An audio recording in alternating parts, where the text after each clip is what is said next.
Mangalava, Suswa Yeshunamaku Chimilvare, Dini Yaulari Yausidai, Apoma, Piatakan Sigani, Simande, Nitachin, Simande, Jamachin, Simande, Lumilchin, Simande, Omenchin, Ayausidai Bo, the Yokjavasi. Diniro, Chanoka, Yojidu, Mia Apoma, the Yasin, Chin, Sure Ajangu, Biotoma Pide. The true Ayanunga Chano Jabure, Yongchi Duru Swimbama, the Yasi and Chimasido Bu Subiro, Biore, the Ahosiari, Yamaswaside, Generuka, Berry Mutadu Lue, Jan, Dumia Pilta Miako, Loma Yombe, Jan Sane, Sisi Chibi, General, Lila Jama Pide, Generoka, the Jan Samachi Bene, General, Pilta Miako, Long Yong, Mayonde, Yongchi Duru Pitwama Pide, Mayonde, Owaradu, Mapit on. Jansaku, General CCGP, Lila Jamapide, Dini General Piome, Yongchituri Apoma, the Yasi Chin Suraka, Balesuin, Englelusuin, Judgment Seat of Christ, Pide, Jeshu Kido ye Palin, Shima, the Yasi Chin Pide, Patama Sondo,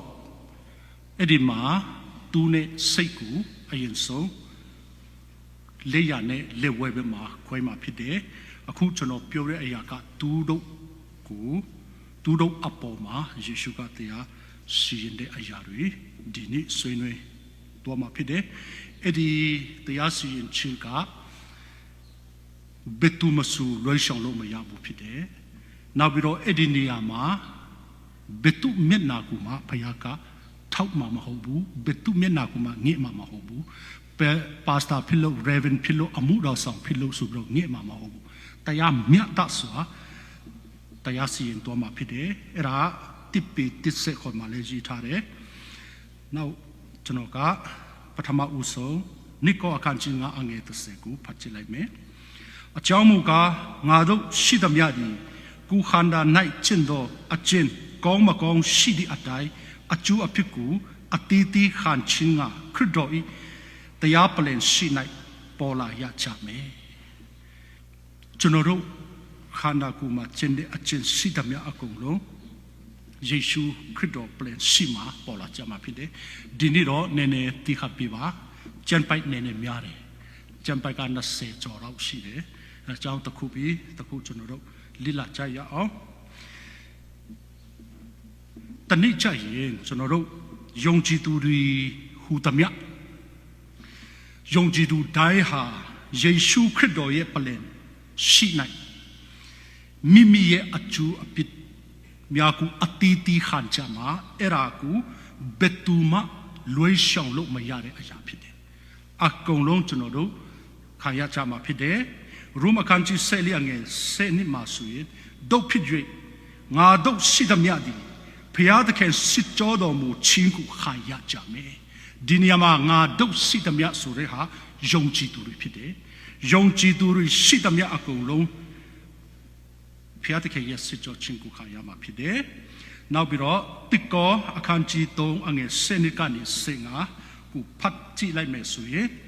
thu tai mit apo nai sui ngwe chau kong tita met pe kaw yu mya ku that sin yoi ti sau do tu sitamya Ati low song do a lodi ten shaling me a bedo ni humuka popia do ni popia chain neadi me a pin ten shaling me ludai lodo a lodi a bedo do a low pidiku me the sitcho song saling me Diniama Chunodoka Chunodo attention doma payatake amudo atochunodo look de ya nishi atetama chunodo Mude a load de Ayaduka Bane Nightale swing, the Chudosu, Swain at Nightare, the Chudoka, Wayne Nightare, the Chudoka, Chokon at Nightare. Now we wrote the Chudos in Tita, Mitpin, Kauyuru at Nightara Pide. And a John Diniama Jeshu Krido Payatake, a Ludo, a Dai, Chinodo, built the Aya, who the Miaka. ဆွေငွေကြောက်ကောင်းတွေဖြစ်တယ်ဒါပေမဲ့ကျွန်တော်တို့ရဲ့ယာတိအသွေးသားစန္ဒအတိုင်းကျွန်တော်တို့ကောင်းမဲ့ထင်ပြီးလှုပ်တဲ့အရာကျွန်တော်တို့အကျူးအသွက်လှုပ်တဲ့အရာတွေဟူသမျှကတစ်တာမြစ်ပင်ကောက်ယူတွေဖြစ်တယ်အဲ့ဒီချိန်ကျရင်ယေရှုပလင်ရှိမှမင်းနဲ့စစ်မယ်လို့ပြောတယ်အဲ့ဒီမင်းနဲ့စစ်တဲ့အခါမှာတချို့တို့လုံကျွမ်းမှာဖြစ်တယ်အဲ့ဒီယာတိနဲ့လှုပ်တဲ့အရာတင်ကောင်းတဲ့ထင်ပြီးတင်လှုပ်တဲ့အရာတွေဖယားအလိုတော်မရှိဘဲနဲ့တင်ပြုတ်တဲ့အရာတွေအဲ့ဒါတင်ကုကျူအတွက်တင်နာမည်တလုံးရဖို့အတွက်တင်လှုပ်တဲ့အရာဟူသမျှကဟူမှာမိထဲမှာလုံသွားမှာဖြစ်တယ်ဘာတွေကြံခဲ့မလဲဆိုရင်ဖယားတခင်ရဲ့အလိုတော်တန်ရှင်တော်ဝိညာဉ်တော်ဖွင့်ပြပြီးတင်လှုပ်တဲ့အရာဖယားအလိုတော်နဲ့ညီတဲ့အရာတွေကအဲ့ဒီထဲမှာပဲကြံခဲ့မှာဖြစ်တယ်နောက်ပြီးတော့ထူတိုက်မြစ်အပေါ်မှာထပ်ဆင်၍တိဆောက်သောအကျဉ်သူဤအလုတ်ဒီမြဲဤထူသူဒီအကျူးကိုခံရလိမ့်မည်အကျဉ်သူဤအလုတ်ဒီကျွန်းလုံးဤထူသူဒီရှုံယုံလိမ့်မည်သို့တော်လည်းမိနဲ့လွတ်တကဲ့သို့သူဒီကဲတဲ့ချင်းတို့ရောက်လိမ့်မယ်တချို့တော့သူတွေဆိုရင်သူတို့လှုပ်သမျှအကုန်လုံးလုံကျွန်းပြီးတော့ဘာမှမရဘူးဒါပေမဲ့ငရဲတော့မကြဘူးကောင်းကင်ရောက်ယုံသမျှလေးပဲအဲ့ဒီမှာသူတို့ဆုလက်မရတဲ့လူလည်းရှိမယ်ဆုလက်အနည်းငယ်ရတဲ့လူလည်းရှိမယ်ဆုလက်အများကြီးရတဲ့လူတွေလည်းရှိမှာဖြစ်တယ်အဲ့ဒီဟာတွေကယုံကြည်သူတွေကျွန်တော်တို့ဘယ်သူမှလွှဲရှောင်လို့မရဘူးတနည်းကြရင်အဲ့ဒီဟာကိုယေရှုပလင်ရှိမှာကျွန်တော်တို့ယေရှုပလင်ရှိမှာကျွန်တော်တို့ရမယ့်အရာတွေဖြစ်တယ်အဲ့ဒီဟာကအဲ့ဒီတရားစီရင်ခြင်းကဘယ်အချိန်မှဖြစ်လာမလဲဆိုရင်ယေရှုခရစ်တော်ပြန်ကြွလာတော့မူတော့အချိန်နိုင်ဖြစ်ပြလာမှာဖြစ်တယ်ယေရှုကအဲ့ဒီဟာကဂျောနခန်ကြီးဆက်လီအငယ်3မှာငါရီတွား၍တင်တို့နီစရာအရက်ကိုပြင်ဆင်ပြီးမှတဖန်ပြင်၍ငါရှိရအရက်တို့တင်တို့စီချင်းငါတင်တို့ကိုငါထန်တို့တင်စီမယ်ယေရှုခရစ်တော်ပြန်ကြွလာပြီးကျွန်တော်တို့ကို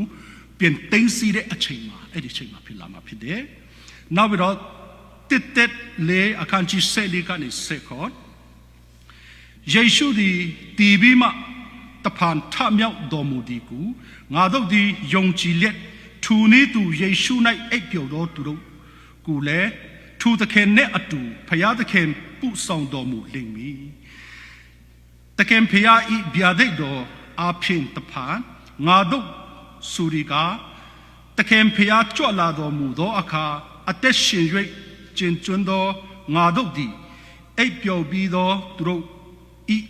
အရင်အဦးနေရာကြမေမဟုတ်တခင်ဖျားသည်ကျွေးကြော်ချင်းကောင်းကင်တမန်မဲအတံပီချင်းဖျားတခင်ဤတဘူးတော်ကိုမုတ်ချင်းနဲ့တကွကောင်းကင်ဘုံမှာကူရိုင်စင်တက်တော်မူ၍ခရစ်တော်၌တီလွန်တော်သူတို့သည်အဦးထမြောက်ကြလိမ့်မည်ထိုအခါအသက်ရှင်၍ကျင်ကျွန်းသောငါတို့သည်အာကာသကောင်းကင်၌တခင်ဖျားထံတော်သို့ရောက်စီချင်းကထူတူတို့နဲ့တကွမူးတိမ်ပေါ်တို့ချီဆောင်ချင်းကိုခံရသောအဖြစ်ဖျားတခင်နဲ့အတူအရှင်မပြတ်နေရကြလိမ့်မည်အဲ့ဒါဖျားတခင်ယေရှုခရစ်တော်ပြန်ကြွလာပြီးနောက်ဆုံးတပူမဟုတ်ပြီးကျွန်တော်တို့တင်းစီသွားတဲ့အခါမှာအဲ့ဒီချိန်မှာအဲ့ဒီတရားစီရင်ခြင်းကဖြစ်ပြလာမှာဖြစ်တယ်ဒီနေရာမှာတရားစီရင်မဲ့သူကဘယ်သူလဲဆိုရင်ယေရှုခရစ်တော်ဖြစ်တယ်ယေရှုခရစ်တော်ကတရားစီရင်သွားမှာဖြစ်တယ်အဲ့ဒါကဂျောင်းအခန်းကြီး9အငယ်20-23မှာတစ်ချက်လောက်ဖတ်ကြည့်မယ်ဆိုရင်လူအပေါင်းတို့သည်ခမဲတော်ကိုယူတီဒီနေသူတားတော်ကိုယူတီစီမိအကြောင်းခမဲတော်သည်အဘယ်သူကိုမြတ်တရားစီရင်တော်မမူတရားစီရင်ခြင်းအခွင့်ရှိသမျှတို့ကိုတားတော်အားပြီးတော်မူ၏တားတော်ကိုမရှိတော်သူဒီကတားတော်ကိုရှိလွတ်တော်မူသော ခမဲတော်ကိုမယူတည်တော်သူဖြစ်ကြ၏ဒီနေရာမှာခမဲတော်ကတားတော်ကိုတရားစီရင်ဖို့ပေးထားတယ်အဲ့ဒီချိန်မှာယေရှုခရစ်တော်ကတရားစီရင်မှာဖြစ်တယ်အဲ့ဒီတရားစီရင်ခြင်းကဒီတရားစီရင်ခြင်းမှာဘုရားသခင်ရဲ့ဒဏ်ပေးခြင်းမရှိဘူးကျွန်တော်ဘုရားသခင်ရဲ့ဒဏ်ပေးခြင်းမရှိဘူးဒါပေမဲ့တိကော35အရာဆိုရင်အဲ့ဒီနေရာမှာဘာစုမရတဲ့လူရှိမှဖြစ်တယ်စုအနည်းငယ်ရတဲ့လူလည်းရှိတယ်လို့စုအများကြီးရတဲ့လူလည်းရှိမှဖြစ်တယ်ဒီနေရာမှာဝန်တာတဲ့လူတွေလည်းရှိတယ်လို့အဆက်ကွဲတဲ့လူတွေရှိမယ်မျက်နှာငယ်တဲ့လူတွေလည်းရှိမှဖြစ်တယ်အဲ့ဒီချိန်ကြရင်ကျွန်တော်တို့ယေရှုခရစ်တော်ရဲ့ plan စိတ်မှာမတ်တရတဲ့အခါမှာကျွန်တော်တို့ရမယ့်ဆုလက်တွေရတဲ့အခါကျွန်တော်တို့ကြည်နကြရဲ့မလားအဲ့ဒါကုစင်ချင်ဖို့အမတမအရေးကြီးတဲ့အရာဖြစ်တယ်အဲ့ဒီချိန်ကြရင်တချို့တွေကဘာမှရမှာမဟုတ်ဘူးတချို့တွေကအနည်းငယ်ရမယ်တချို့တွေကအများကြီးရသွားမှာဖြစ်တယ်အဲ့ဒီချိန်ကြရင်တင်ရမယ့်ဆုကတင်ကိုကြည်နစီနိုင်မလားကျွန်တော်တို့ကြည်နယုံရဲ့ချင်းရှိကြမလားကုစင်ချင်ဖို့အရေးကြီးပါတယ်အဲ့ဒါကြောင့်ရှင်ယောဟန်ကပြောလဲဆိုရင်နိယောတစ်ရှိမှာငါတို့ဒီကိုပြုစုသောအရာမပမပြောက်စုံလင်သောအကျိုးကိုရမည့်အကြောင်းတင်တို့ဒီကိုတတိပြု၍ဆောင်ရှောက်ကြလောအဲ့ဒါကြောင့်ရှင်ယောဟန်ကယုံကြည်သူတွေအပေါ်မှာမှာထားတာဖြစ်တယ်အဲ့ဒီချိန်ကြရင်ကျွန်တော်တို့ရမယ့်ဆုလတ်တွေကိုမပပြောက်အောင်အကုန်လုံးတင်စီနိုင်ဖို့အကုန်လုံးရနိုင်ဖို့ကိုတတိပြုပြီးကျွန်တော်တို့စင်ချင်ဖို့ရှင်ယောဟန်ကကောင်းမှာထားတာဖြစ်တယ်တိယောအခန်းကြီး1အငယ်28မှာဆိုရင်ချစ်တာတို့တားတော်ဒီထင်ရှားပေါ်ထွန်းတော်မူသောအခါငါတို့သည်အထံတော်သို့ရောက်လျင်ရဲရင်သောအခွင့်ရှိ၍ရှက်ကြောက်ခြင်းနှင့်ကင်းလွတ်မိအကြောင်းတားတော်၌တည်နေကြလောရှင်ယောဟန်ကပြောလဲဆိုအဲ့ဒီချိန်ကြရင်ကျွန်တော်တို့ကယေရှုခရစ်တော်ရဲ့ plan ရှိမှာရဲရင်စွာရှက်ကြောက်ခြင်းမရှိဘဲနဲ့မတ်ရနိုင်ဖို့ကယေရှုခရစ်တော်၌တည်နေကြလောယေရှုခရစ်တော်အထဲမှာနေဖို့မှာထားတယ်ဆိုတာကျွန်တော်တို့သိရတယ်ယေရှုခရစ်တော်အထဲမှာနေတဲ့လူကအဲ့ဒီချိန်ကြရင်ရဲရင်စွာရှက်ကြောက်ခြင်းမရှိဘဲမတ်ရနိုင်မှာမတ်တရနိုင်မှာဖြစ်တယ်ယေရှုခရစ်တော်အထဲ၌နေခြင်းဆိုတာကယေရှုပေးထားတဲ့ပြည့်ညက်တွေကိုလိုက်နာကျင့်သုံးတဲ့အတ္တတာရှိခြင်းဖြစ်တယ်ယေရှုပေးထားတဲ့ပြည့်ညက်ဆိုတာကိုယ်နဲ့ဆက်ဆိုင်တော်သူကိုယ်နဲ့အမြတ်ချစ်တတ်ခြင်းကိုယ်အပေါ်မှာပြုစီခြင်းတဲ့အတိုင်းသူများအပေါ်မှာပြုတတ်ခြင်းအဲ့ဒါကယေရှုခရစ်တော်အထဲ၌နေတဲ့သူရဲ့အတ္တတာဖြစ်တယ်အဲ့ဒီလူတွေကဟိုမှာဆက်ကြောက်ခြင်းရှိမှာမဟုတ်ဘူးအဲ့ဒါကြောင့်ကျွန်တော်တို့အတ္တတာထဲမှာယေရှုခရစ်တော်ထဲမှာကျွန်တော်တို့နေကြသလားမိဘတွေကိုယူတည်ခိုင်းတယ်ဆိုတာကျွန်တော်တို့ကကိုယ်နဲ့ဆက်ဆိုင်တဲ့သူကကိုယ့်ရဲ့မိဘတွေတဲ့ရဲ့လင်တဲ့မယားတဲ့သားသမီးတွေဖြစ်တယ်နောက်မှတဲ့ညီအကူမောင်နှမတွေတဲ့ရဲ့ဆွေမျိုးတွေဖြစ်တယ်ကိုယ်နဲ့ဆက်ဆိုင်တော်သူကိုယ်နဲ့အမြတ်ချစ်တတ်ခြင်းအဲ့ဒါကကျွန်တော်တို့အပေါ်မှာပြုစီလူတဲ့အတိုင်းသူများအပေါ်ပြုတတ်ခြင်းဆိုတာကယေရှုခရစ်တော်၌တည်နေတဲ့လူတွေရဲ့အတ္တတာဖြစ်တယ်ယေရှုပေးထားတဲ့ပြည့်ညက်တွေကိုလိုက်နာကျင့်သုံးတဲ့လူကအဲ့ဒီချိန်ကျရင်မျက်နာငယ်မှာမဟုတ်ဘူးရဲချင်းစွာမတ်တရတော့အခွင့်ကိုရမှာဖြစ်တယ်ဒီနေရာမှာအရာအလုံးအဲ့ဒီချိန်ကျရင်အရာအလုံးဟာပွင့်လင်းမှာဖြစ်တယ်ဒီနေရာမှာ Greek စကားမှာဆိုရင် famiro ဆိုတဲ့အဓိပ္ပာယ် famiro ဆိုတဲ့စကားလုံး Greek စကားနဲ့သုံးထားတယ်အဲ့ဒါကဘာအဓိပ္ပာယ်လဲဆိုရင်ဝတ်ကွယ်ခြင်းမရှိပွင့်လင်းမြင်သာအောင်ပြချင်းဖြစ်တယ်ဘာမှဖုံးကွယ်မှုမရှိဘူးမြင်သာဆိုတာကျွန်တော်တို့အကုန်လုံးမြင်ရမှာဖြစ်တယ်အဲ့ဒီဟာကအဲ့ဒီထဲမှာ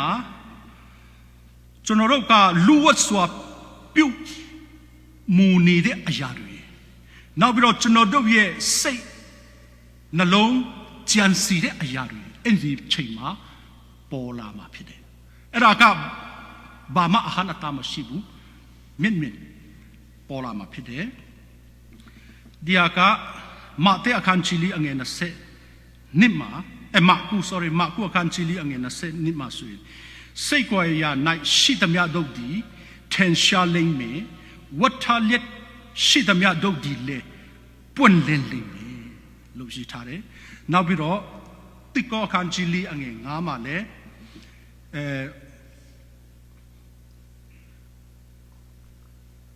ဒီကနေဖတ်လိုက်မယ်နော်မောင်မိုက်၌ဝတ်ထားသောအရာတို့ကိုပွင့်လင်းစီ၍စိတ်နှလုံးအကြံအစီများကိုထင်ရှားစီလက်တန်သောတခင်ဖျားကြွလာတော်မမူမီတိုင်အောင်အဘယ်သူအမှုကိုမြအဆုံးအဖြစ်မစီရင်ကြနဲ့ကြွလာတော်မူသောအခါအတီးဒုတ်သည်ဖျားတခင်ချီးမွမ်းတော်မူခြင်းကြည်ယူကိုခါရကြလက်တန်အဲ့ဒီနေရာမှာစိတ်ကြွယ်ရာ၌ရှိသမျှတို့သည်ထင်ရှားလိမ့်မယ်ကျွန်တော်တို့ကလူတွေကမတိပြီမဲ့ကျွန်တော်တို့အထဲမှာလူတယောက်ကိုကျွန်တော်တို့ချီးမွမ်းတလူနဲ့ခနဲ့တဲ့အရာတွေချီးမြှောက်တလူနဲ့ကျွန်တော်တို့ဆွေးချနေတဲ့အရာတွေအားပေးတလူနဲ့ကျွန်တော်တို့အတင်းတုပ်တဲ့အရာတွေရှိမှာတော့ပြူးစစ်စစ်နဲ့နောက်ွယ်မှာတော့ဟာဆိုပြီးတော့ကျွန်တော်တို့ဘာညာပြောတဲ့အရာတွေကျွန်တော်တို့စိတ်ထဲမှာရှိတဲ့ဘယ်သူမှမမြင်တဲ့စိတ်ကြွယ်ရမှာလူတွေမမြင်တဲ့နေရာမှာကျွန်တော်တို့လုပ်တဲ့အရာတွေအဲ့ဓာတွေအဲ့ဒီချိန်ကြရင်ပေါ်လာမှာဖြစ်တယ်လူတွေကိုကျွန်တော်တို့ကမစီရင်ဖို့အရေးကြီးတာဖြစ်တယ်အဓိကအရေးကြီးတာကလူတွေအမြင်မှာတော့ကောင်းပြီမဲ့ဖယားကကျွန်တော်တို့ရဲ့အထဲစိတ်နှလုံးအထဲမှာရှိတဲ့အရာတွေဖယားကကောင်းကောင်းသိတာဖြစ်တယ်ကျွန်တော်တို့ကဥပမာအသင်းတော်တည်ထောင်တယ်ဆိုရင်လေအသင်းတော်တည်ထောင်ရတဲ့အကြောင်းရင်းအဲ့ဒါတွေကအရေးကြီးတယ်ကျွန်တော်တို့ဘာဖြစ်လို့အသင်းတော်တည်ထောင်လဲတည်ထောင်ရတဲ့အကြောင်းရင်းကျွန်တော်တို့ကဧဝံဂေလိတရားဟောတယ်ဘာဖြစ်လို့ကျွန်တော်တို့ဟောလဲဟောရတဲ့အကြောင်းရင်းအဲ့ဒီချိန်မှာပေါ်လာမှာဖြစ်တယ်ကျွန်တော်တို့ကနာမည်တစ်လုံးရချင်လို့လူတွေအထက်အမြင်ကြီးမှကြိုက်လို့ကျွန်တော်တို့မျက်နှာตาရဖို့တတ်ကျွန်တော်တို့ဟောပြောတဲ့အရာတွေအဲ့ဒီဘာကြောင့်ကျွန်တော်တို့ဟောပြောလဲဆိုတဲ့ခင်ဗျားဟောပြောရတဲ့အကြောင်းရင်းကိုအဲ့ဒီချိန်မှာပေါ်လာမှာဖြစ်တယ်ကျွန်တော်တို့အတင်းတော်တည်ထောင်တယ်ဆိုတာလေဘာဖြစ်လို့ကျွန်တော်တို့တင်းတော်တည်ထောင်တယ်လဲတည်ထောင်ရတဲ့အကြောင်းရင်းတင်ကဥပမာအခွင့်ထူးခံချင်လို့ဩရအာနာလွန်မှုချင်လို့ကျွန်တော်တို့နေရာထိုင်ခုံတွေကြိုက်လို့ကျွန်တော်တို့ဒီအတင်းတော်တည်ထောင်တယ်ဆိုအဲ့ဒီချိန်ကြိုက်ရင်တင်တည်ထောင်ရတဲ့အကြောင်းရင်းကဖယားသခင်ကစေဝန်စားတယ်ယေရှုခရစ်တော်ပြန်ရှိမှပေါ်လာမှာဖြစ်တယ်တရားဟောတယ်ဆိုရင်လေကျွန်တော်တို့နာမည်တစ်လုံးရဖို့တတ်နဲ့လူရဆွဲပြီးကျွန်တော်တို့ဟောပြောတဲ့အရာတွေဘာဖြစ်လို့တင်ဧဝံဂေလိတရားဟောတယ်ဟောရတဲ့အကြောင်းရင်းတွေအဲ့ဒီချိန်ချိန်ပေါ်လာမှာဖြစ်တယ်တင်နာမည်ရချင်လို့လူတွေ respect ပေးတာကြိုက်လို့ကိုဝမ်းအတွက်ပဲကျွန်တော်တို့ဟောပြောနေသလားယေရှုခရစ်တော်အတွက်ကျွန်တော်တို့ဟောပြောနေသလားအတင်းတော်တည်ထောင်တာလဲတကယ့်ကိုယေရှုခရစ်တော်ရဲ့တပည့်တော်တွေတကယ်မွေးထုတ်ခြင်းလို့ကျွန်တော်တို့အတင်းတော်တည်ထောင်တာလားတရားဟောရင်လည်းကျွန်တော်တို့တကယ်ပြုတ်ဆုံးနေတဲ့ဝိညာဉ်လမ်းမနေတဲ့ဝိညာဉ်တွေကိုစာငတ်လို့တင်ဟောပြောနေသလားအဲ့ဒါတွေပေါ်လာမှာဖြစ်တယ်ကျွန်တော်တို့ဘာဖြစ်လို့လုပ်ရလဲလုပ်ရတဲ့အကြောင်းရင်းကအရေးကြီးတယ် လူတယောက်ကိုကူညီတယ်ဆိုတာလေဘာဖြစ်လို့ကူညီလဲကူညီရတဲ့အကြောင်းရင်းကဖခင်ကစိတ်ဝင်စားတယ်အဲ့ဒါတွေယေရှုခရစ်တော်ပြန်ရှိမှပေါ်လာမှာဖြစ်တယ်သူစီကနေပြန်ကူညီတဲ့အရာကိုကြိုက်လို့တင်ကူညီတဲ့အရာတွေအဲ့ဒါတွေပေါ်လာမှာတကယ့်ကိုမေတ္တာဂရုဏာနဲ့တနာကျင်နာလို့တင်စေတနာတတ်တတ်နဲ့ကူညီတဲ့အရာတွေအဲ့ဒါတွေကမိထဲမှာလောင်မှာမဟုတ်ဘူးကျင်ခဲ့မဲ့အရာတွေဖြစ်တယ်ကျွန်တော်တို့အနာမယ်ရချစ်လို့ကုကျူအတွက်ကျွန်တော်တို့ဟောပြောတော်တဲ့အရာတွေမိနဲ့ရှုတဲ့အခါမှာလောင်ကျွမ်းမဲ့အရာတွေဖြစ်တယ်အဲ့ဒါတွေယေရှုခရစ်တော်ပြန်ရှိမှပေါ်လာရမှာကျွန်တော်တို့ဖခင်ကြောင်းလာကြတယ်ဘာဖြစ်လို့ကျွန်တော်တို့ဖခင်ကြောင်းလာရတယ်လဲဖခင်ကိုတကယ်စာငတ်လို့ဒီနေ့ဖခင်တကယ်ကငါ့ကိုဘာဖွင့်ပြမလဲဆိုပြီးတော့စာငတ်တဲ့စိတ်နှလုံးအဲ့ဒီလာရတဲ့အကြောင်းရင်းစာငတ်တဲ့စိတ်နှလုံးဖခင်တကယ်ကနေတဲ့တယ်ဇေခဲဆိုရင်လေသူကယူလူတော့မဟုတ်ဘူးအခုကောက်တဲ့ဆရာကြီးဖြစ်တယ်လူကြီးဖြစ်တယ်ဒါပေမဲ့ယေရှုလာမယ်ဆိုတဲ့အခါမှာသူကတစ်ပင်ပေါ်မှာတက်ပြီးတော့ယေရှုကိုဆောင်တယ်ကျွန်တော်တို့ဆိုရင်ငါအသက်အရွယ်နဲ့အစမပြေပါဘူးကလေးကြနေတာပဲမကောင်းပါဘူးဆိုပြီးတော့ကျွန်တော်တို့ကအမျိုးမျိုးစဉ်းစားမှာနော်ဒါပေမဲ့ယေရှုကဆာငတ်တယ်ဒီဖခင်ကိုဆာငတ်တယ်အဲ့ဒီနှလုံးသားကိုယေရှုကတည်တယ်အဲ့ဒါကြောင့်ကျွန်တော်တို့ကဆာငတ်တဲ့နှလုံးသားအထဲမှာကျွန်တော်တို့ဘာဖြစ်လို့လုပ်ရလဲလုပ်ရတဲ့အကြောင်းရင်းတွေအဲ့ဒီယေရှုခရစ်တော်ပြန်ရှိမှပေါ်လာကြမှာဖြစ်တယ်နောက်ပြီးတော့ကျွန်တော်တို့စကားပြောတဲ့အရာတွေအဲ့ဒီဟာတွေလည်းပေါ်လာမှာဖြစ်တယ်မာသဲအခန်းကြီး7အငယ်36ကနေ39တစ်ချက်လောက်ဖတ်ကြည့်မယ်ငါဆိုရီကလူတို့သည်အကျူးမဲ့သောစကားကိုပြောသည်များအတွက်တရားဆုံးဖြတ်သောနေ့၌စစ်ကြောချင်းကိုခါရကြလတန်တင်စကားများအဖြစ်တင်သည်အပြစ်လွတ်လိမ့်မည်သို့မဟုတ်တင်စကားများအဖြစ်အပြစ်စီရင်ချင်းကိုခါရလိမ့်မည်ဟုမိန့်တော်မူ၏ဒီနေရာမှာကျွန်တော်တို့ပြောတဲ့စကားကြောင့်စစ်ကြောချင်းကိုခါရကြလတန်အဲ့ဒီချိန်ကြရင်ယေရှုခရစ်တော်ရဲ့planရှိမှရောက်တဲ့အခါမှာကျွန်တော်တို့ပြောသွားတဲ့အရာတွေကပေါ်လာမှာဖြစ်တယ်ကျွန်တော်တို့ဘာတွေပြောသွားလဲပြောသွားတဲ့အရာတွေအပေါ်မှာအပြစ်လွတ်ခြင်းမဟုတ်ဘူးဆိုရင်အပြစ်စီရင်ခြင်းဒီနှစ်ခုကျွန်တော်တို့ရင်ဆိုင်ရမှာဖြစ်တယ်အဲ့ဒါကြောင့်ကျွန်တော်တို့ဟောပြောတဲ့ဧဝံဂေလိတွေနှုတ်ကပတ်တော်တွေကိုကျွန်တော်တို့လူရဆွဲပြီးကျွန်တော်တို့ကျမ်းစာကိုလူရဆွဲပြီးကျွန်တော်တို့မာယွန်းစွာတွန်တင်တဲ့အရာတွေအဲ့ဒီချိန်ကြရင်ယေရှုခရစ်တော်ပြန်စီမှာပေါ်လာမှာဖြစ်တယ်ကျွန်တော်တို့ဟောပြောတဲ့အရာတွေအမတန်မှအရေးကြီးတယ်အစိတ်စာမိရင်လူတယောက်ပဲတည်တယ်မာယွန်းတဲ့ဩဝါဒကျွန်တော်တို့ပြောမိရင်လူမြောက်များစွာတည်နိုင်တာဖြစ်တယ်အဲ့ဒါကြောင့်ကျွန်တော်တို့ကနှုတ်ကပတ်တော်တွေကိုကျွန်တော်တို့ဟောပြောတဲ့နေရာမှာတချို့တွေကကြိုက်တယ်လို့ဟောပြောကြတယ်ဒါပေမဲ့ကျွန်တော်တို့တနေ့ကျရင်ယေရှုခရစ်တော်ပြန်ရှိမှအဲ့ဒါတွေပြင်ကြမယ်ဆိုတော့ဖယားအလူတော်နဲ့မငြီတဲ့နှုတ်ကပတ်တော်တော့ကျွန်တော်တို့ပြောမှာမဟုတ်ဘူးကျွန်တော်ဖယားကိုချက်တယ်အဲ့ဒါကြောင့်ကျွန်တော်တို့တန်ရှင်တော်ဝိညာဉ်တော်ကကျွန်တော်တို့ကိုဖွင့်ပြတဲ့အခါနှုတ်ကပတ်တော်ကိုကျွန်တော်တို့နေစွာနားလည်ရတော့အခုပြင်ဆင်ပြတာဖြစ်တယ်ကျွန်တော်တို့ကတခါတလေကြရင်ကျန်းစာတွေပါတွေဖတ်တဲ့အခါမှာလဲ direct အတိတ်ပဲယူတဲ့အရာတွေရှိတယ်အပေါ်အောက်ကြည့်ပြီးအတိတ်ပဲဖွင့်တဲ့အရာတွေရှိတယ်တချို့ကျမ်းပိုက်တို့ဆိုရင်လဲနောက်ဆက်တွဲကျမ်းပိုက်တွေနဲ့တွဲပြီးကျွန်တော်တို့ဖတ်တဲ့အရာတွေရှိတယ်အဲ့ဒါကြောင့်ကျွန်တော်တို့ကောင်းမဲ့ထင်တဲ့အတိုင်းကျွန်တော်တို့တန်ရှင်တော်ဝိညာဉ်တော်ရဲ့ဖွင့်ပြခြင်းမရှိပဲကျွန်တော်တို့စိတ်ကျွန်တော်တို့ခါယူချက်တဲ့ညီလို့ကျွန်တော်တို့လူရဆွဲပြီးကျွန်တော်တို့ မပြောတော့ဘူးအမတန်မှရည်ကြည်တာဖြစ်တယ်အဲ့ဒီဟာတွေကျွန်တော်တို့ပြောထွက်သွားတဲ့အရာတွေမာယွန်းတဲ့ဩဝါဒတွေကျွန်တော်တို့ပြောမိရင်အဲ့ဒီချိန်ကြရင်ကျွန်တော်တို့ဒီအကျူးကိုကျွန်တော်တို့အကျူးစစ်ကိုခါရမှာဖြစ်တယ်အဲ့ဒါတွေကတရားဟောဆရာတွေအဝံဂလိဆရာတွေအတွက်အမတန်မှအရေးကြီးတယ်ကျွန်တော်အတွက်လည်းအရေးကြီးတယ်ကျွန်တော်ကတရားဟောတဲ့လူတွေကအရင်တုန်းကကျွန်တော်ကဒီလိုယူယူလေးပဲထင်တာလေအပြောကောင်းရင်ရပြီလို့ကျွန်တော်ထင်တာမဟုတ်ဘူးတကယ့်ကိုကြောက်စရာကောင်းတာတော့တရားဟောတာပြောမားတယ်လူရဆွေးပြီးခင်ဗျာပြောမိတဲ့အရာလူဝိညာဉ်အများကြီးထိခိုက်နိုင်တယ်အဲ့ဒါကြောင့်အဲ့ဒီထိခိုက်တဲ့ဝိညာဉ်တွေတင့်ကြောင်ဒီဟာဖြစ်လာတဲ့အရာတွေကျွန်တော်တို့ရင်ဆိုင်ရမှာဖြစ်တယ်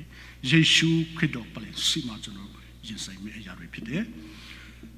ကျွန်တော်တို့ကျင့်နေတဲ့အကျင့်နဲ့ဆိုင်တဲ့အရာတွေ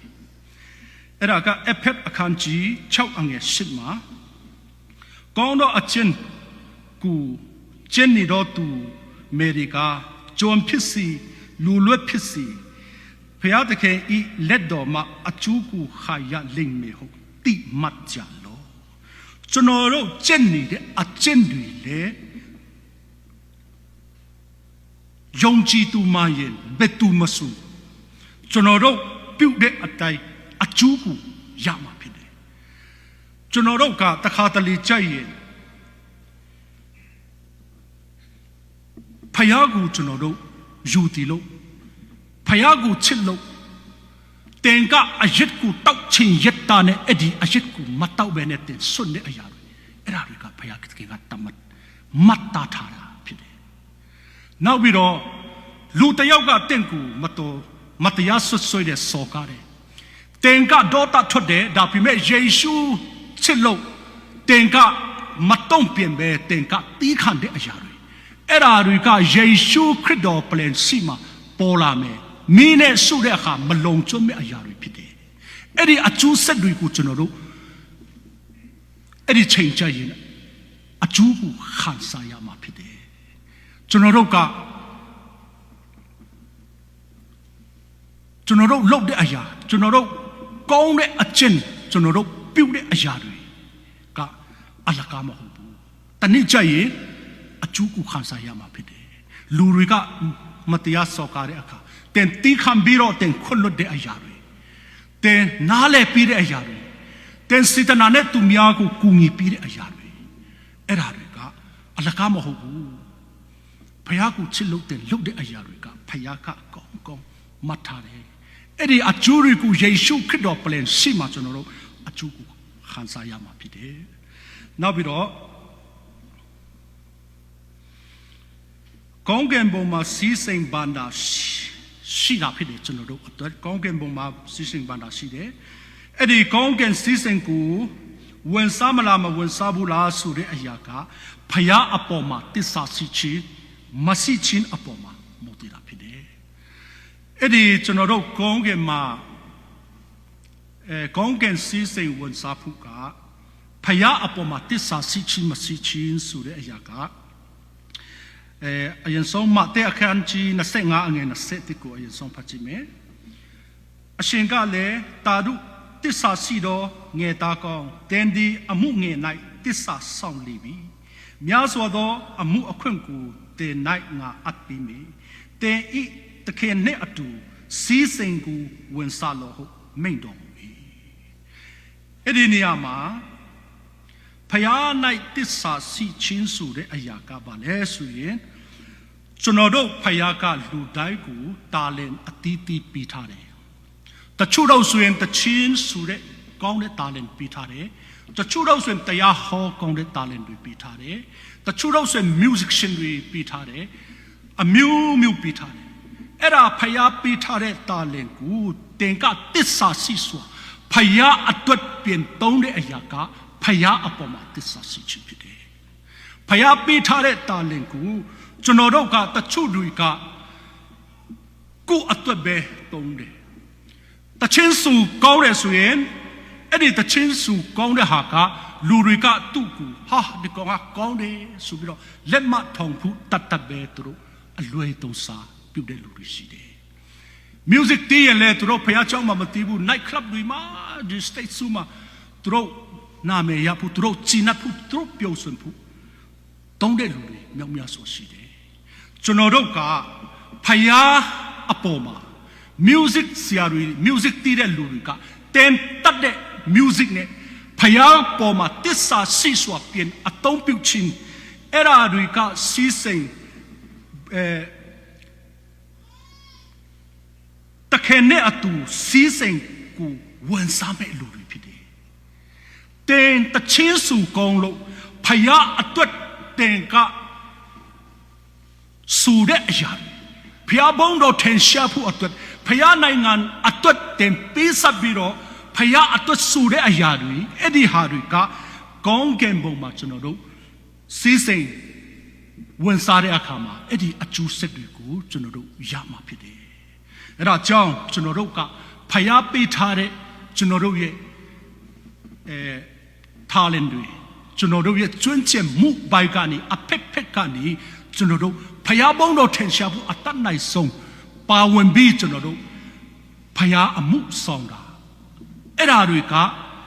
ဖယားသခင်ကတတ်မှတ်တယ်မမိဘူးနောက်ဆုံးမှာအိမ်သားထဲမှာတော့မှအတင်းတော်မှာအမိုက်တစ်ခုကျသွားတာတင်ကောက်တာတော့မှအဲ့ဒါတွေဖယားကတတ်မှတ်တယ်မမိဘူးမှတ်ထားတယ်အဲ့ဒါဖယားအမှုတော်ဆောင်တာပဲဖြစ်တယ်ကျွန်တော်တို့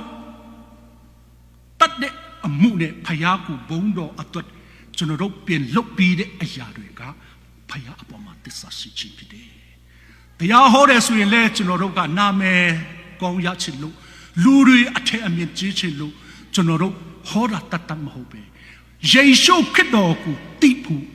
ဂျေယုတော်ကိုနားလည်ဖို့ဖယားကိုမြင်နိုင်ဖို့အဲ့ဒီအတွက်ပျောက်ဆုံးတဲ့ဝိညာဉ်လမ်းမနေတဲ့ဝိညာဉ်တွေလမ်းမှန်ပြင်ရောက်အောင်ကျွန်တော်တို့ဟောပြောတဲ့အရာတွေအဲ့ဒါတွေကဘုရားအပေါ်မှာသစ္စာရှိခြင်းဖြစ်တယ်အခုတရားဟောရှာတွေမြောက်များစွာကျွန်တော်တို့သိကြပါပဲသူတို့ကသူတို့တတ်တဲ့ဘုရားပေးထားတဲ့သူတို့တတ်ကြွတဲ့အရာတွေကိုအလွယ်သုံးစာပြုတယ်ဘုရားအတွက်မတုံ့တော့ဘူးသူတို့ဝန်အတွက်သူတို့အောင်မြင်မှုအတွက်သူတို့အတွက်ပဲလွယ်မစွာအတုံးပြုတ်နေတဲ့လူတွေအဲ့ဒီလူတွေကယေရှုခရစ်တော်ပလင်ရှိမှရောက်တဲ့အခါအဲ့ဒါတွေကျွန်တော်တို့ရင်ဆိုင်ရမှာဖြစ်တယ်အဲ့ဒီအကျိုးကိုကျွန်တော်တို့ခံစားရမှာဖြစ်တယ်ကျွန်တော်တို့ဘယ်လိုတုံးကြလဲဖယားအတွက်တင်ငါမတိဘူးမဟုတ်ဘူးငါဘာမှမတတ်ဘူးမဟုတ်ဘူးဖယားပေးထားတဲ့တဲ့ရဲ့အစွမ်းနဲ့လှုပ်လေသမျှအတွက်အရာအလုံးဟာဖယားအပေါ်မှာတစ္ဆာရှိခြင်းဖြစ်တယ်ခေါင်းကင်မှာဘန္တာဝန်စားတဲ့အခါမှာကျွန်တော်တို့အဲ့ဒီအကျိုးကိုရမှာဖြစ်တယ်တရားဟောဆရာမဟုတ်လို့ကျွန်တော်တို့အဲဝင်ကြီးလေးဆရာမဟုတ်လို့အခြားလူတွေထက်ကျွန်တော်တို့ဟာပူကြီးသွားတာမဟုတ်ဘူး music ဆရာတွေတချင်းဆိုတဲ့လူတွေကျွန်တော်တို့ကောင်းကင်ဘုံမှာဆူရတဲ့အခါအတူတူပဲကျွန်တော်တို့ကတရားဟောဆရာကပူများတယ်တချင်းဆိုတာကပူနေတယ်မဟုတ်ဘူးနော်ကျွန်တော်တို့ကတစ္ဆာဖယားအပေါ်မှာတစ္ဆာရှိတဲ့အပေါ်မှာဖယားကမြတ်တဆိုပြီးမှဖြစ်တယ်ဘယ်သူမျက်နှာမှာထောက်မှာမဟုတ်ဘူးဘယ်သူကမှမျက်နှာမှာမထောက်ဘူးအဲ့ဒီချိန်ကျမြတ်တဆိုပြီးမှကျွန်တော်တို့တတ်ဆွမ်းတဲ့အရာနဲ့ဖယားအတွက်လုပ်တဲ့အရာဟူသမျှအဲ့ဒီချိန်ကျရင်ကျွန်တော်အကျိုးဖြစ်ကိုခါရမှာဖြစ်တယ်နောက်ပြီး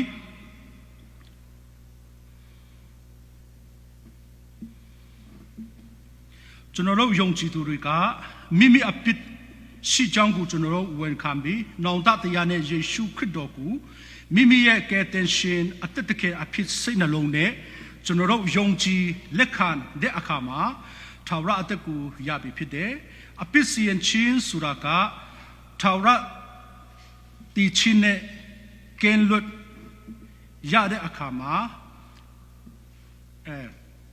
အပြစ်ကျွန်တော်တို့ကယေရှုခရစ်တော်ကိုယုံကြည်တဲ့အခါမှာကျွန်တော်တို့ထာဝရအပြစ်နဲ့တည်ခြင်းနဲ့ကျွန်တော်တို့လွတ်ရတယ်ဒါပေမဲ့ကျွန်တော်တို့ရဲ့အသက်တာမှာ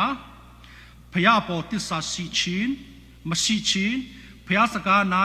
နာခံချင်းမနာခံချင်းမိမိပြုတဲ့အချင်းကောင်းမကောင်းရှိတဲ့အတိုင်းကျွန်တော်တို့အပြစ်ကိုခါရကြမှာဖြစ်တယ်အဲ့ဒါကနိကောအခန်းကြီး90မှာတွေ့ရတယ်နောက်ပြီးဂလောသဲအခန်းကြီး3အငယ်24-25ကိုတစ်ချက်လောက်ပတ်ကြည့်မယ်တင်တို့ဒီတခင်ခရစ်တော်ဤအစီကူခံကြသည်ဖြစ်၍အမွေတော်တီးဟုသောအကျူးကူထူတခင်ဤလက်တော်မှခံရကြလိမ့်မည်ဟုတိမကြလောမတရားသောအမှုကိုပြုတော်သူမေဒီကမိမိပြုသောအမှု၏အကျိုးအပြစ်ကိုခံရလိမ့်မည်အဘယ်မျက်နာကိုမှမတော်မမူကျွန်တော်တို့ပြုတဲ့အရာကျွန်တော်တို့ယေရှုခရစ်တော်ကိုအစီခံတဲ့နေရာမှာကျွန်တော်တို့အမွေတော်ဆိုတဲ့အကျိုးကိုဖျားသခင်ရဲ့လက်တော်မှာခံရကြမှာဖြစ်တယ်။ Now ဒီတနာကျမ်းအခန်းကြီး7:14တစ်ချက်လောက်ကြည့်ကြမယ်။အကြောင်းမူကားဖျားသခင်ဒီခတ်သိမ်းသောဝတ္ထချင်းမှဆ၍အလုံးစုံသောအမှုကောင်းမကောင်းရှိသည့်အတိုင်းစစ်ကြော၍တရားသဖြင့်စီရင်တော်မူလက်တံဒီနေရာမှာကျွန်တော်တို့ပြုတဲ့အရာတွေကောင်းမကောင်းရှိတဲ့အပေါ်မှာတရားသဖြင့်စီရင်သွားမှာဖြစ်တယ်။ Now ယုံကြည်သူတွေညီကိုမောင်နှမတို့ကျွန်တော်တို့ကဖျားနာမတော်ကိုထောက်ပြီးမေတ္တာစိတ်နဲ့အခြားယုံကြည်သူတွေအပေါ်မှာပြုခဲ့တဲ့အရာဒီအပေါ်မှာအကျိုးကိုဘုရားသခင်ကပြီးမှဖြစ်တယ်။ဟေဘရုအခန်းကြီး6အငယ်30မှာဆိုရင်အကြောင်းမူကားတင်တို့ဒီတန်ရှင်းတို့ကိုအထက်ကလှုပ်ကြွေးဒီတာမကယခုပင်လှုပ်ကြွေးခြင်းအမှုကို၎င်းထူတော့ပြုသောအဖြစ်နာမတော်ကိုထောက်၍ပြုသောမေတ္တာကို၎င်းဘုရားသခင်သည်မိလျှော့သည့်တိုင်အောင်အဓမ္မမှုကိုပြုတော်မူသည်မဟုတ်ကျွန်တော်တို့ကယေရှုခရစ်တော်ကို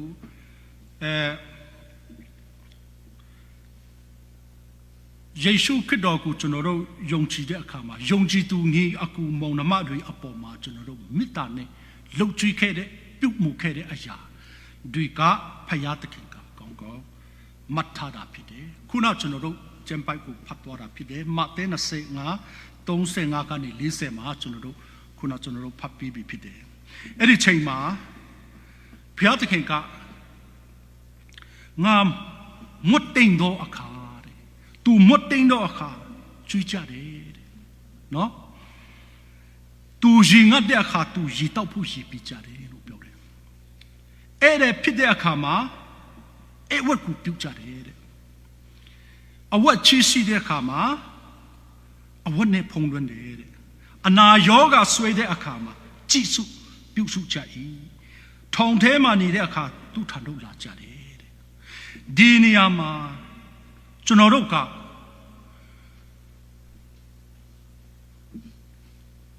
ယုံကြည်သူတွေညီကူမောင်နှမတွေဒုက္ခရောက်နေတဲ့လူ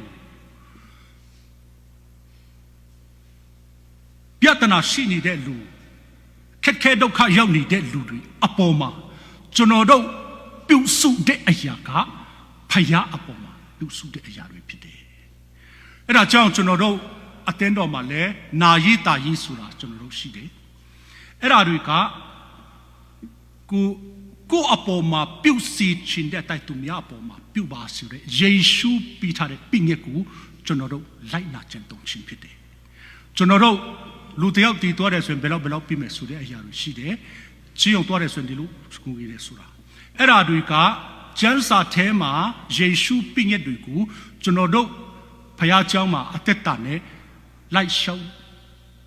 တဲ့အရာဖြစ်တယ်။အဲ့ဒါကကိုယ့်အပေါ်ပြုစီခြင်းတဲ့တိုက်သူများကိုပြုတတ်ခြင်းဖြစ်တယ်။အဲ့ဒါတခါတလေကြည့်ရင်ကျွန်တော်တို့ကအဲ့ဒီလူပုတ်ကိုပဲကြည့်ပြီးကျွန်တော်တို့သူတို့ကိုပြုစုတယ်လို့ကျွန်တော်တို့ထင်တတ်တယ်။ဒါပေမဲ့ဒီထဲမှာငါရည်စားတဲ့အခါတင်တို့ရည်ကြွေးတယ်တဲ့။သူတို့ကမသိဘူး။တခင်ဘယ်ချိန်မှရည်စားတာလဲကျွန်တော်တို့ဘယ်ချိန်မှကြွေးတာလဲသူတို့မသိဘူး။ဒါပေမဲ့ယုံကြည်သူတယောက်အပေါ်မှာတင်ကူညီတဲ့အရာပေးကမ်းတဲ့အရာ အဲ့ဒါတွေကအဲ့ဒီလူပုတ်ကူကူမဟုတ်ဘူးဖယားကူပြုစုတာနဲ့အတူတူဖြစ်တယ်ကျွန်တော်တို့ရှင်ပေါလုလည်းသူလမ်းမှာယေရှုနဲ့တွေ့တဲ့အခါအလင်းတန်းကြီးကသူ့မျက်စိကိုကိုယ်စီတဲ့အခါမှာယေရှုကပြောလဲဘာဖြစ်လို့ငါ့ကိုနှိပ်စက်တာလဲရှင်ပေါလုကယေရှုကိုမနှိပ်စက်ပါဘူးယုံကြည်သူတွေပဲနှိပ်စက်တာနော်ယုံကြည်သူတွေပဲနှိပ်စက်တာဒါပေမဲ့ယေရှုကဘာဖြစ်လို့ငါ့ကိုနှိပ်စက်လဲယုံကြည်သူတွေအပေါ်မှာပြုတ်တဲ့အရာဖယားသခင်ပေါ်မှာပြုတ်တာနဲ့အတူတူဖြစ်တယ်ကျွန်တော်တို့စေတနာမေတ္တာနဲ့ကျွန်တော်တို့ဖယားကိုချစ်လို့လူတယောက်ကိုကျွန်တော်တို့ကူညီတဲ့အရာပေးကမ်းတဲ့အရာမဆတဲ့အရာအားပေးနေတဲ့အရာနှစ်သိမ့်တဲ့အရာအဲ့ဒါတွေကအဲ့ဒီပုံကိုကျွန်တော်တို့လုပ်တာမဟုတ်ပါဘူးဒီမှာငါ့ကိုပြုစုကြတယ်အခြားသူတွေကသူတို့ကမပြုစုဘူးရီစားတဲ့လူရှိရလဲဂယုမဆိုင်ဘူးငါတို့အတဲတော်မဟုတ်ငါနဲ့မဆိုင်ဘူးမလိုပါဘူးမတိတလူရောင်ဆောင်တယ်သူတို့ကလွှဲရှောင်တယ်ဒုက္ခရောက်နေတဲ့လူကူညီတဲ့နေဆိုတာသူတို့တည်ရတာနဲ့မတိတလူလူနဲ့သူတို့ရှောင်ပြီးသွားတယ်အဲ့ဒီလူတွေကိုသူဒုက္ခရောက်တဲ့အခါမကူညီဘူးလို့ပြောတယ်ဘုရားသခင်ကပြောတယ်ဒါပေမဲ့သူတို့ကမသိဘူးဘုရားသခင်ဆိုတာယုံကြည်သူတွေအပေါ်မှာပြုတ်တဲ့အရာကဘုရားအပေါ်မှာပြုတ်တယ်ဆိုတာကျွန်တော်မသိခဲ့ဘူးကျွန်တော်ပုံပြင်တစ်ခုကြားဘူးတယ်ခင်ဗျားတို့လည်းသိမလားတော့မသိဘူးအဲ့ဒီပုံပြင်ကမုတ်ဆုမတယောက်သူကအိမ်မက်ယူပါယုံထဲမှာယေရှုခရစ်တော်ကတင့်စီမှာငါလာခဲ့ပြီဆိုပြီးတော့ပြောတယ်အဲ့ဒီချိန်မှာအရင်ကကိုချနေတခါပြောဖို့တဲ့တယ်အဲ့ဒီချိန်မှာယေရှုခရစ်တော်လာမယ်ဆိုတော့သူအိမ်တန်ရှင်းလှုပ်ထားတယ်ကောင်းဆုံးပြင်ဆင်ထားတယ်နောက်ပြီးတော့သူစားဖို့ဆိုရင်လည်းအဟင်းကောင်းတွေချက်ထားတယ်အဲ့ဒီချိန်မှာတရောင်းစားတယောက်ဝင်လာပြီးတော့ငါဘိုက်စားတယ်စားရှိလားဆိုတဲ့အခါမှာသူကဒီနေ့ငါအဲ့ဒါအထူးအဲ့ဒါရှိတယ်အဲ့ဒါကြောင့် तू မရောက်မချင်းတရားစားလို့မရဘူး तू အတကောင်းဆုံးပြင်ဆင်ထားတာအဲ့ဒီပြင်ဆင်တဲ့ကအဲ့ဒီအထူးအဲ့ဒါအတွက်ဖြစ်တယ်တဲ့အအတွက်မဟုတ်ဘူးဆိုတော့ညှစ်လိုက်တယ်နောက်ပြီးတော့နောက်တစ်ယောက်ရောက်လာတယ်ဒုက္ခရောက်တဲ့လူတစ်ယောက်ရောက်လာတယ်အဲ့ဒီချိန်မှာ तू ကပိုက်ဆံတောင်းတဲ့အခါမှာ तू ကမပေးဘူးငါရေတောက်ချင်တယ်ရေပေးပါဆိုပြီးတော့တောင်းတဲ့အခါမှာ तू ကငါမှအထူးအဲ့ဒါရှိတယ်တဲ့တော့မရှိဘူးဆိုတော့ငင်းလိုက်တယ်ဒါပေမဲ့အဲ့ဒါနဲ့ तू ကမူထုတ်သွားပြီမလာတော့ဘူး तू ထင်တာကယေရှုကဘယ်လိုလာမလဲဘုံတကူတော့ပုံစံနဲ့ तू ထင်တဲ့အတိုင်း तू မလာတော့ तू ကနောက်ဆုံးမှာ तू မေးတာပေါ့ညချက်ရင် तू ကိုမေးတယ်ယေရှုကလာမယ်ဆိုတော့ငါကောင်းအင်္ဂလိပ်တန်ရှင်းကြီးလောက်ထားတယ်ဟန်လေကောင်းချက်ထားတယ်ခင်ဗျာမလာဘူးတဲ့ငါနှခါလာတယ်အဲ့ဒီတော့မှတရုံစားလာတဲ့လူကကျွန်တော်ပဲဖြစ်တယ်အဲ့ဒီတော့မှမုဆုမလာတဲ့သူကလည်းကျွန်တော်ပဲဖြစ်တယ်ခင်ဗျာကမပေးဘူးတဲ့ယေရှုမတီးငါပေးတာပေါ့ကျွန်တော်မတီးလို့လေတဲ့အဲ့ဒါနဲ့ကျွန်တော်ပြောချင်တဲ့အရာကကျွန်တော်တို့ကလူပုတ်ကိုကြည့်ပြီးကျွန်တော်တို့ကြည့်စုတတ်တယ်လူတယောက်အပေါ်မှာဒုက္ခရောက်နေတဲ့လူတွေအပေါ်မှာကျွန်တော်တို့ပြုတ်တဲ့အရာတွေကအဲ့ဒီလူမဟုတ်ဘူးယေရှုကိုပြုတ်တာနဲ့အတူတူပဲဖြစ်တယ်ကျွန်တော်တို့ထင်တယ်လို့ယေရှုကမလာဘူးအငယ်ဆုံးသောသူကိုပြုတ်စုခြင်းကယေရှုကိုပြုတ်စုခြင်းဘုရားသခင်ကိုပြုတ်စုခြင်းနဲ့အတူတူဖြစ်တယ်ဆိုတော့ကျွန်တော်တို့တည်ထားဖို့အမှတ်တမ်းအရေးကြီးတဲ့အရာဖြစ်တယ်နောက်ပြီးတော့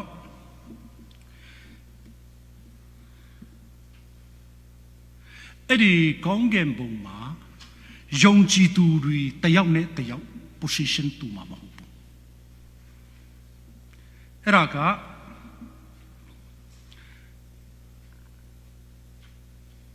မာသဲခန်းချင်းငါစေကူမှာပြောလဲဆိုရင်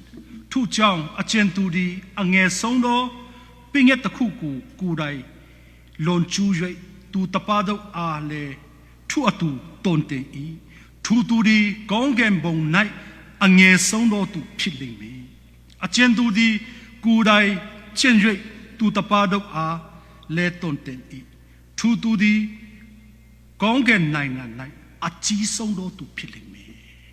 အငယ်ဆုံးဖြစ်မဲ့လူအကြီးဆုံးဖြစ်မဲ့လူရှိတယ်အဲ့ဒါကြောင့်အဲ့ဒီနေရာမှာကျွန်တော်တို့ position ကတယောက်နဲ့တယောက်တူမှာမဟုတ်ဘူး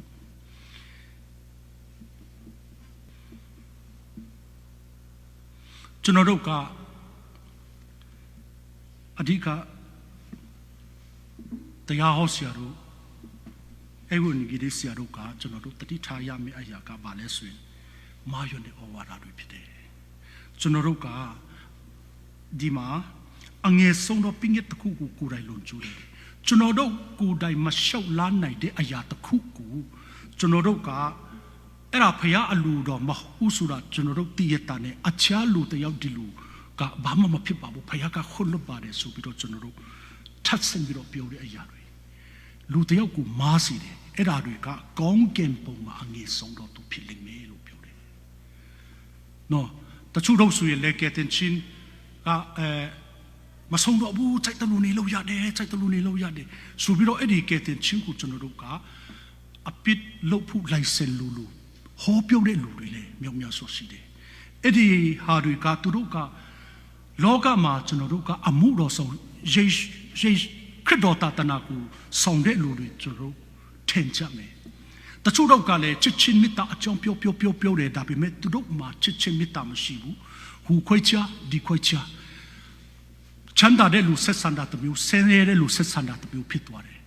အဲ့ဒီလူတွေကဟူခွဲချဒီခွဲချလုပ်တဲ့လူတွေဒါပေမဲ့သူတို့ကအေဝံဂေလိတွေနှုတ်ကပတ်တော်ပြောတယ်ဘုရားကချစ်ချင်းမေတ္တာဖြစ်တယ်ပြောကြတယ်သူတို့ကတခါတလေကျွန်တော်စဉ်းစားတယ်ယေရှုခရစ်တော်ကဘယ်တော့မှမခွေချဘူးနော်ဒါပေမဲ့ကျွန်တော်တို့ခွေချပြီးတော့ငါမှုတော်ဆောင်ဖြစ်တယ်ငါခရစ်တော်တသနာဆောင်တဲ့လူဖြစ်တယ်ဆိုတဲ့လူတွေကောင်းကင်ဘုံမှာအဲ့ဒီလူတွေကအငယ်ဆုံးလို့သူဖြစ်လိမ့်မယ်ယေရှုခရစ်တော်ကဘယ်တော့မှမခွေချဘူးဆိုရင်ကျွန်တော်တို့ခွေချနေပြီဆိုရင်ကျွန်တော်တို့ဘယ်သူအမှုဆောင်ကြတာလဲစဉ်းစားစရာဖြစ်တယ်ဘယ်သူမှဖယားတခင်ကမခွေချဘူးဆိုရင်ကျွန်တော်တို့လည်းဟိုခွေချဒီခွေချစရာမလိုဘူးတကယ်ယေရှုခရစ်တော်ရဲ့အမှုတော်ဆောင်လို့ဆိုရင်နောက်ပြီးတော့မာယွန်းတဲ့ဩဝါဒတွေတရားဟောတိုင်းလဲတရားဟောကောင်းတိုင်းလဲမယုံကြည်ပါနဲ့တဲ့ယုံကြည်ချက်တဲ့ခံယူချက်နဲ့ညီလို့တဲ့ချက်ချင်းဝင်မခံပါနဲ့ကျွန်တော်ပြောတဲ့ဟာတွေလည်းမယုံပါနဲ့ကျမ်းစာနဲ့တိုက်ပါကျမ်းစာနဲ့စစ်ကြည့်ပါနောက်မှတန်ရှင်တော်ဝိညာဉ်တော်ကဖွင့်ပြဒီဟာမှန်တယ်ဆိုလက်ခံပါမာယွန်းတဲ့ဩဝါဒတွေတော်များနေပြီအဲ့ဒါကလူတွေကိုခါယူချက်မာယွန်းစီတယ်လွယ်မစီတယ်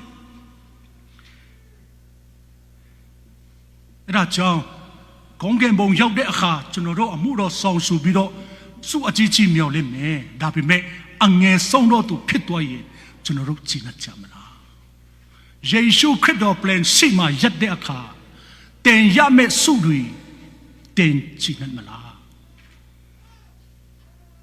စဉ်းစားကြပါကိုစင်ချင်ဖို့ရှင်ယောဟန်ကကောင်းမှထားတယ်အဲ့ဒါတွေကဘယ်သူမှရှောင်လွှဲလို့မရဘူးအကုန်လုံးယေရှုခရစ်တော် plan ရှိမှရင်ဆိုင်ရမှာဖြစ်တယ်ယေရှုခရစ်တော်ကြောင့်ကျွန်တော်တို့အသက်တာမှာကဲ့ရဲ့ချင်းအပြစ်တင်ချင်းညင်စေနေစချင်းအမုန်းခံချင်းတွေကိုကျွန်တော်တို့အဲ့ဒီအကျိုးတွေကိုကောင်းကင်ဘုံမှာပင်ခံစားရမှာဖြစ်တယ်ကျွန်တော်တို့ကအမှုတော်ဆောင်ဖယားအတွက်ကျွန်တော်တို့ဖယားဘက်မှာမရက်တီပြီး အချားလူတွေကတဲ့ကူမတရားဆွဆွေးတာမကောင်းကြောင်ပြောတာမျက်နှာပက်အောင်လုပ်တဲ့အရာတွေအဲ့ဒါတွေကကျွန်တော်တို့ဝန်တာမဲ့အရာတွေဖြစ်တယ်ကောင်းကင်မှာအဲ့ဒီအကျူဆုလတ်ကအကြီးကြီးဖြစ်တယ်ကျွန်တော်တို့ကလူသူတို့ကဆွေးချတာမဟုတ်တော့ဘူးတင်ဖယားနဲ့ဖယားအတွက်တင်ကောင်းကောင်းလုပ်တဲ့အရာတစ္ဆာစစ်ဖယားအပေါ်မှာရက်တီပြီးတင်လုပ်တဲ့အပေါ်မှာအချားလူတွေကတင့်ကူဝေဖန်တဲ့အဖြစ်တင်တဲ့ဆိုရင်အဲ့ဒီလူတွေကတင့်ကူဝေဖန်အဖြစ်တင်တာမဟုတ်ဘူးဖယားကိုပြုတာဖြစ်တယ်အဲ့ဒီအကျိုးကိုကောင်းကင်ဘုံမှာရမှာဖြစ်တယ်မာသဲအခန်းကြီး9အငယ်7 7မှာဆိုရင်ငါကြောင့်တင်တို့ကိုကဲ့ရဲ့ငင်းဆဲ၍မမန်ဘဲလက်အပစ်တင်ကတင်ကြတော့အခါတင်တို့ဒီမင်္ဂလာရှိကြ၏ဝမ်းမြောက်ဆွေလန်းခြင်းရှိကြလောအကြောင်းမူကားကောင်းကင်ဘုံ၌တင်တို့ဤအကျိုးကြီးလာပြီဒီမှာဘုရားသခင်ကကောင်းကောင်းပြောထားတယ်ယေရှုကိုချစ်လို့ကျွန်တော်တို့လုပ်တဲ့အရာတွေသူများကမတရားဆွဆွဲတဲ့မျက်နှာပစ်အောင်လုပ်တယ်အမျိုးမျိုးလုပ်တဲ့အရာတွေရှိရင်စိတ်ဆူဖို့မဟုတ်ဘူးကောင်းကင်မှာကျွန်တော်တို့ကဆူလက်ကြည့်တယ်ဖြစ်တယ်တကယ်တမ်းကျတော့ကျွန်တော်တို့အထဲမှာဖယားသခင်ရဲ့ဝိညာဉ်တကယ်ရှိရင်ဖယားလူတွေကိုကျွန်တော်တို့ချစ်တတ်တာဖြစ်တယ်အဲ့ဒီတဲ့အထဲမှာဝိညာဉ်ရှိပြီးအလုံးမလုံးတဲ့အခါမှာကျွန်တော်တို့ကအမုန်းတရားပဲပွားတယ်အဆူပဲမြင်တယ်ဝေဖန်ခြင်းစိတ်တွေပဲပေါ်လာတာဖြစ်တယ်တဲ့အထဲမှာဖယားဝိညာဉ်တကယ်ရှိရင်အဲ့ဒီဝိညာဉ်ကဖယားကိုကြောက်တယ်ဖယားကိုယူတည်တယ်အဲ့ဒါကြောင့်မျက်စိမြင်တဲ့အတိုင်းမဆုံးဖြစ်တော့ဘူးနားကြားတဲ့အတိုင်းမရှိရင်တော့ဘူးအဲ့ဒါကြောင့်ဖယားဝိညာဉ်ကဖယားကိုကြောက်တယ်အဲ့ဒီကျွန်တော်တို့အထဲမှာရှိတဲ့ဝိညာဉ်ကဖယားစိတ်ကနေအစစ်အမှန်ဖြစ်ဖို့အရေးကြီးတယ်စစ်မှန်တဲ့ဝိညာဉ်ကစစ်မှန်တဲ့နှုတ်ကပတ်တော်စာငတ်တယ်အဲ့ဒီစစ်မှန်တဲ့နှုတ်ကပတ်တော်ကကျွန်တော်တို့ဝိညာဉ်အတွက်အားဖြစ်တယ်မာယွန်းတဲ့နှုတ်ကပတ်တော်တွေကလောလောဆယ်တော့ခေါ်အားရပြီမဲ့အဲ့ဒါတွေက junk food လိုပဲခန္ဓာကိုယ်အတွက်စီမဖြစ်ဘူးဝိညာဉ်အတွက်စီမဖြစ်ဘူးဝိညာဉ်ကြီးထွားရင်လည်းပုံမှန်မကြီးထွားတော့ဘူးခေါင်းပဲကြီးထွားပြီးခန္ဓာကိုယ်မကြီးထွားတဲ့လူရှိတယ်လက်ပဲကြီးထွားပြီးခြေထောက်တစ်ပဲကြီးထွားပြီးတစ်ပဲမကြီးထွားတဲ့လူတွေမြောက်များစွာရှိတယ်အဲ့ဒါတွေကပုံမှန်မဟုတ်တော့ဘူးမာယွန်းတဲ့အစာတွေစားရင်ကျွန်တော်တို့ဝိညာဉ်ကတည်းကဖြစ်တတ်တာစစ်မှန်တဲ့အစာလူတွေတဲ့ဝိညာဉ်အားရှိဖို့တဲ့အထက်မှာတကယ်ဖယားဝိညာဉ်ကအလုလို့ရင်တင်ကစစ်မှန်တဲ့နှုတ်ကပတ်တော်ကိုတင်နေမှာမဟုတ်ပါဘူးနှစ်သက်မှာဖြစ်တယ်ကျွန်တော်အားပေးခြင်းတဲ့အရာကဘာလဲဆိုရင်ယုံကြည်သူတွေကဖယားကိုချစ်ကြောက်ယူတည်ပြီးစိတ်နှလုံးဖြူစဲအောင်ထားပြီးဖယားအလူတော်နဲ့အညီအသက်ရှင်ပြီးတပါးသူတွေအပေါ်မှာမေတ္တာဂရုဏာစိတ်နဲ့ဆက်ဆံတတ်ဖို့ယုံကြည်သူတယောက်နေနဲ့အရေးကြီးတဲ့အရာဖြစ်တယ်။ဘာဖြစ်လို့လဲဆိုရင်တဲ့မေတ္တာနဲ့ဂရုဏာစိတ်နဲ့ကူညီမဆပေးတဲ့အရာဖယားကိုပေးတဲ့လုပ်တဲ့အရာတွေဖြစ်တယ်။ဖယားအပေါ်မှာလုပ်တဲ့အရာတွေဖြစ်တယ်။အဲ့ဒီအကျိုးကိုကျွန်တော်တို့ယေရှုခရစ်တော်ပလင်ရှိမှာကျွန်တော်တို့ရမှာဖြစ်တယ်။လုပ်လေသမျှအကုန်လုံးကျွန်တော်တို့အလကားမရှိဘူးဖယားတခင်ကတတ်မှတ်တယ်ဖယားအပေါ်မှာတစ္ဆာစီချင်းကဒီပလင်ပေါ်မှာမတ်တရဘီတရားဟောတာတတ်ပဲမဟုတ်ဘူးတင်တတ်ဆွန်းတဲ့အရာနဲ့ဖယားဘုံတော်ထင်ရှားဖို့တင်ချီးမွမ်းတဲ့အရာတင်တီးနေတဲ့အရာအဲ့ဒါကဖယားအပေါ်မှာတစ္ဆာရှိချင်းကောင်းကင်ဘုံစားရတော့အခွင့်ရှိတယ်အဲ့ဒီအကျိုးကိုကျွန်တော်တို့ခါစားရမှာဖြစ်တယ်အဲ့ဒီချိန်မှာဘယ်သူကမှဘုရားသခင်ကမျက်နှာထောက်မှာမဟုတ်ဘူးအကြီးအငယ်ပါစတာရေဗင်မဟုတ်လို့မရှိတော့ဘူးအကုန်လုံးကမြတ်တဆိုရှိရမှာဖြစ်တယ်လှုပ်လေသမျှအကုန်လုံးဟာကျွန်တော်တို့အကျိုးကိုရမှာဖြစ်တယ်ဘုရားသခင်ကကောင်းကောင်းပတ်တာထားတယ်စိတ်ကြွယ်ရမှာကျွန်တော်တို့မနာလူလို့ပြောဆိုတဲ့အရာတွေလည်းမ မှတ်ထားတယ်လူတယောက်ကိုချီနှောက်တလူလူနဲ့ဆွေးချက်တဲ့အရာတွေအနောက်မှာတင်းတုပ်တဲ့အရာတွေအဲ့ဒါတွေလည်းယေရှုခရစ်တော်ရှေ့မှာပေါ်လာမှာဖြစ်တယ်ကျွန်တော်တို့စိတ်ကိုယ်မှာဘာမှကိုယ်ဝတ်လို့မရဘူးယေရှုခရစ်တော်plan ရှိမှာကျွန်တော်တို့စုယူတဲ့အခါမှာကျွန်တော်တို့အဲ့ဒီစုကိုကျွန်တော်တို့ကျင့်ကြမလားကျွန်တော်တို့ရတဲ့စုနဲ့ပီတိဖြစ်နိုင်မလားဒါမှမဟုတ်အားငယ်တဲ့လူမျက်နာပြစရာမရှိဘဲနဲ့ကျွန်တော်တို့တင်ငယ်တဲ့လူထဲမှာကျွန်တော်တို့ပါမလားဝမ်းမြောက်ဝမ်းသာပြီးကျွန်တော်တို့ဝမ်းမြောက်တဲ့လူထဲမှာကျွန်တော်တို့ပါဝင်မလားအဲ့ဒီဟာကကျွန်တော်တို့အသက်ရှင်နေထိုင်ဒုံးမှာရှင်ယောဟာကကုဆင်ချင်ပါကြည့်စုပါယေရှုခရစ်တော်၌နေတဲ့လူကဘာပြောလဲအဲ့ဒီချိန်မှာကြောက်ရှိမကြောက်ဘူးမတ်ရမယ်ကြောက်ရွံ့ခြင်းမရှိဘူးဖယားသခင်ပေးထားတဲ့ဆုလက်တွေအဆုံးယုံမရှိအောင်ကျွန်တော်တို့ကုကျွန်တော်တို့ဘာလုပ်နေတယ်လဲဘာပြောဆိုနေတယ်လဲနေ့တိုင်းဆင်ခြင်ဖို့ဖြစ်တယ်တင်လုံနေတဲ့အရာကဖယားအလိုတော်ဟုတ်ရဲ့လားတင်အလိုအတိုင်းပဲဖြစ်နေပြီလားတင်လုံတယ်ဆိုရင်နာဘာဖြစ်လို့ဒီဟာလုပ်လဲယေရှုခရစ်တော်နာမတော်ကိုထောက်ပြီးဘုရားဘုန်းတော်ထင်ရှားဖို့ကျွန်တော်တို့လုပ်နေသလားပျောက်ဆုံးနေတဲ့ဝိညာဉ်တော်တွေအတွက်ကျွန်တော်တို့ဝိညာဉ်တွေအတွက်ကျွန်တော်တို့လုပ်နေသလားနာမည်တလုံးရဖို့တတ်ပဲလားအဲ့ဒါတွေကယေရှုခရစ်တော် plan စိတ်မှာပေါ်လာမယ်အဲ့ဒီချိန်ကျရင်ကျွန်တော်တို့ကကြည်နပ်ကြမလားကျွန်တော်တို့ရတဲ့စုနဲ့ကျွန်တော်တို့ကြည်နပ်နိုင်မလားစဉ်းစားကြပါဆင်ခြင်ကြပါအဲ့ဒါဟာကဘယ်သူမှလွှဲရှောင်လို့မရဘူးဘယ်သူမှစုရင်ဆိုင်ရမှာဖြစ်တယ်အချိန်ရှိတော့မှကျွန်တော်တို့လုပ်ရတယ်ဒီလောကအရာတွေကခဏလေးပဲဖြစ်တယ်အဲ့ဒီဟာကထာဝရအတွက်ဖြစ်တဲ့အတွက်ကြောင့်ကျွန်တော်တို့ကလစ်လျူရှုဖို့မဟုတ်ဘူးဆင်ခြင်ဖို့ဖြစ်တယ်နေ့တိုင်းအတ္တကိုကျွန်တော်တို့ဆင်ခြင်ဖို့ဖြစ်တယ်ယေရှုကိုချစ်ပြီးကျွန်တော်တို့မေတ္တာဂရုဏာစိတ်နဲ့တယောက်နဲ့တယောက်ကိုမြည်ထောက်ပံ့ပြီးကျွန်တော်တို့အသက်ရှင်တော့ယုံကြည်သူတွေဖြစ်ဖို့တန်ရှင်တော်ဝိညာဉ်တော်ကမဆာပါစီကျေးဇူးတင်ပါတယ်